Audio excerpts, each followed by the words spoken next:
The critics scream that anarchy is chaos, rampant hostile streets and drug-addled alleyways. Yet to their dismay, this very chaos described exists within present society. Not only does it exist, but it thrives. Perhaps a little more policemen with less regulation. That will surely solve it. It is this attitude which has perpetuated present society, and has worked to sustain it. For if these issues were to be materially analyzed and addressed, then the very system at hand would find itself in an uncomfortable place. Crime happens, and it is a violation which must be squashed, specifically in reference to the subject who has performed the transgression.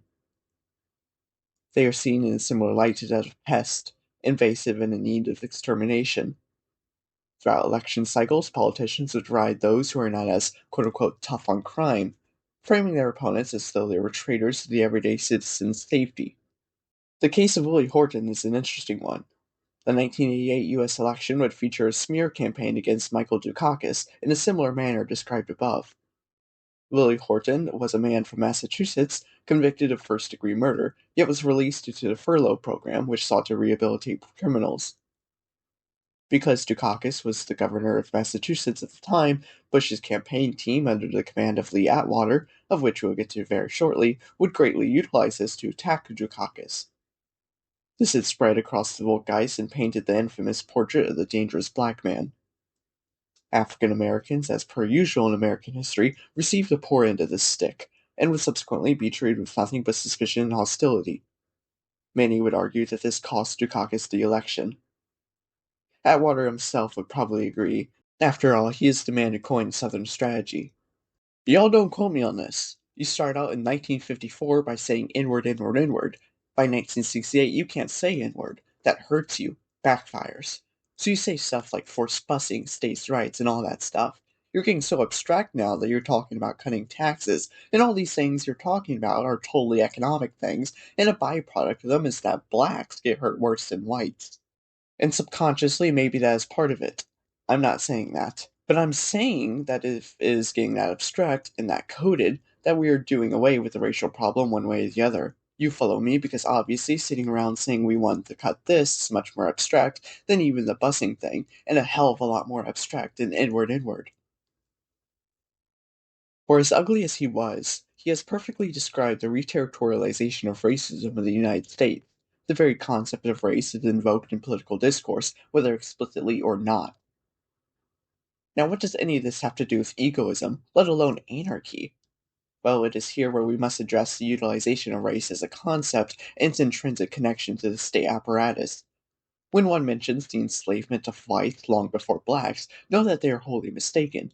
Despite the composition of their skin, they were not white in any proper sense. The concept just did not even exist then. Any real mention of race only emerged during the Crusades and flourished within colonialism. Sources to this shall be linked in the description. Now, what we discuss is not very foreign to this process. Crime is never confined to itself. It is never ahistorical, for it can never be ahistorical. America's crime problem cannot be an isolated concern, for if it is, then the only solution is to increase the number and powers of the police. Yet all this does is preserve the very mechanisms which produces said criminals. And to address the production of crime, one may look directly at the greatest condition: zoning laws. That is right, it is not drugs nor guns, but lines and colors on a map that most people never even glance at. They are regulations which pass without barely any controversy whatsoever. It is these which carve and demarcate where certain communities can reside and how their commute ought to be defined. Many may immediately understand these regulations as problematic, but others not so much. To the latter, likely majority group, zoning appears utterly harmless. Not only is it innocent, but it seems to be an active good. Why would one want to live next to a dirty factory after all? The issue here, of course, is capitalism. Specifically for these purposes, property value. In an increasingly hostile economic landscape, people must preserve and seek to improve the value of their neighborhoods by whatever legal means necessary, and so they turn to zoning to keep the poor out of proximity, isolated into their own bubbles of barely funded education and drugs all about. It is no surprise that gang culture is not only epiphenomenal, but part of the very material itself. What I mean by all this is one thing: legality, for our purposes, is to be abandoned. No longer do we investigate these issues from a detached lens, deducing by means of some transcendent authority the legality of any situation. Instead, we must investigate something much more relational, something much more egotistical, one's capacity to act alongside their reason. We must not look solely at their aggressions, but at their power, and what we understand from this is anarchy. Now, what exactly does egoism even mean here? Of course, it all directly pertains to self interest, but egoism typically comes in two forms: normative and descriptive, with the latter often being referred to as psychological egoism. Descriptive or psychological egoism simply states that all human striving cannot be divorced from their own self interest. Spinoza tells us that it is to preserve our own being, our conatus. One's very own appetite keeps them alive. Spinoza believes that no ethical project can be separated from such impulses. This is where normative egoism comes into play. Spinoza speaks of good and evil as meaningless if they are not to mean what increases or diminishes our own power. In other words, good and evil must always be concerned with our selfish desires. He has clearly gone beyond the general conception of good and evil, which is always transcendent to desire. Spinoza wants to move past the view that morality can be understood through mere code. Morality can only be put into the perspective of the society in which it emerged with no real authority outside of it. This is why in Twilight of the Idols, Nietzsche describes morality as having little more than mere sign value. To fit into a representation, to serve that representation, one subordinates their desire to the transcendent. Let us look toward the concept of gender. What does it mean to be a woman or man?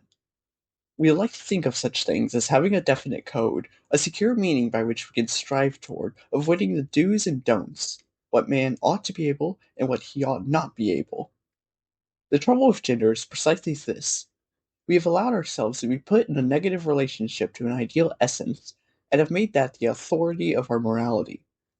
Perhaps this critique of gender deserves a script of its own, but I also think that it makes for a very appropriate example of how representation must be made to follow desire, not vice versa. Our ethics need to be selfish. Upon first glance, for many, this view of ethics appears entirely cruel, barbaric even. What this seems to entail is a society of madmen, robbing and murdering each other. The stereotypical image of anarchy as chaos comes about once more. Yet its critics are astonished to see the often proclaimed father of anarchism, Pierre Joseph Proudhon, say that anarchy is order. Of course, in the same quote, he says that it is order without power, but this is not what I wish to emulate here. My divergence from most natural law anarchists, such as Proudhon, is strictly egoism. Of course, we can discuss the modifications which can be done to the concept of natural law in order to appease such an ethics, but that's not what I wish to address, as these modifiers remain to be in the minority of natural lawyers today. So how do I maintain that anarchy is order whilst also accepting a full embrace of power? Well, it would be strange to leave our ethical project at merely the descriptive level. It would be stranger to ignore the rule of reason. To this, Spinoza passionately agrees.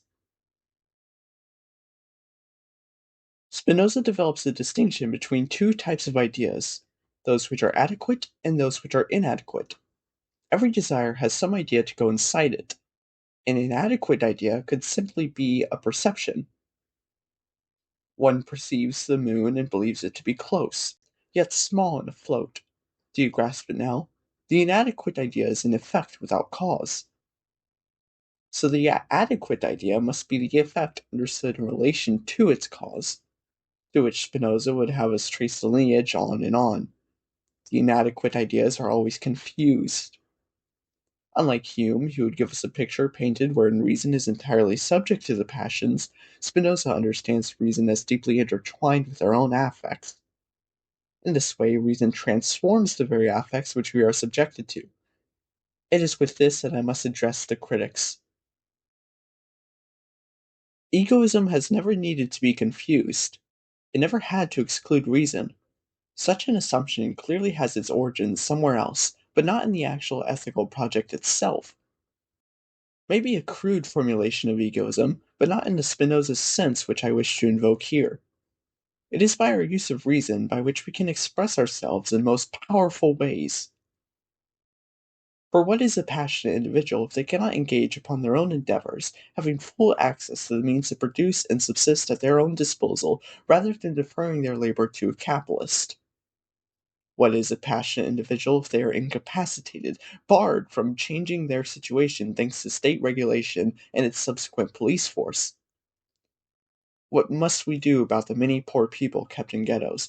Must we continue throwing welfare and police at them, or do we abolish the very conditions which diminish their power altogether? For then they would be able to pursue their selfish interests in the greatest ways possible. By acknowledging our capacity to be affected, we can also understand our capacity to affect ourselves. What this means is not only are we conditioned materially, but we are the material conditions themselves, always present and engaged. Many people are quick to kill spiders. After all, they are creepy creatures which even bite humans. From this inadequate understanding, the subject quickly crushes the spider with their own boot. Yet we must consider why the spider bites to begin with. In fact, most spiders are actively trying to stay away from humans. They're terrified of us. What is often not considered is that they even serve as pest control, thus affecting and increasing our capacity to act, our power. The state apparatus always serves to suppress us, keeping us in line insofar as the present system can sustain itself. Capitalist exploitation literally cannot exist without the state's regulation of desire, maintaining capital's presence in social organization. Private property, defined through the exclusion of the means of production to the bourgeoisie, can only exist amidst the state. It is no coincidence that the legal means to preserve one's own being happen to coincide with capitalism. Zoning laws remain a great example of this, as people are simply seeking to preserve property value. The American state has even gone so far as to make a general strike illegal. The practicality of syndicalist practices aside, this is a great indicator that the state fundamentally serves capital. From this point of view, it would seem obvious that the working class, had they been psychologically selfish in the way we had previously described, would have revolted. However, there is no such thing as a priori self-interest. It is always to be constructed and ultimately used against the worker. Contemporary reactionary movements, such as MAGA, rely on this. When somebody votes for their oppressor, they are not necessarily acting outside of their self-interest, for such a thing would be implausible. They perfectly desire their fate. Though it is with normative egoism that we not only accept, but fully embrace power. We expand our capacities beyond new horizons and explore what the body can truly do.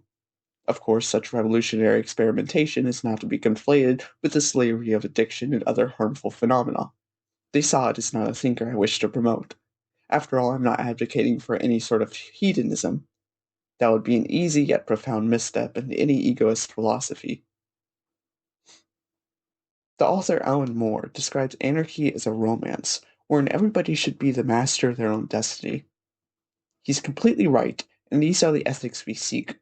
We have always pursued them, but in our pursuit we are inadequate and thus confused. Our project is normative, but in the most beautiful of ways.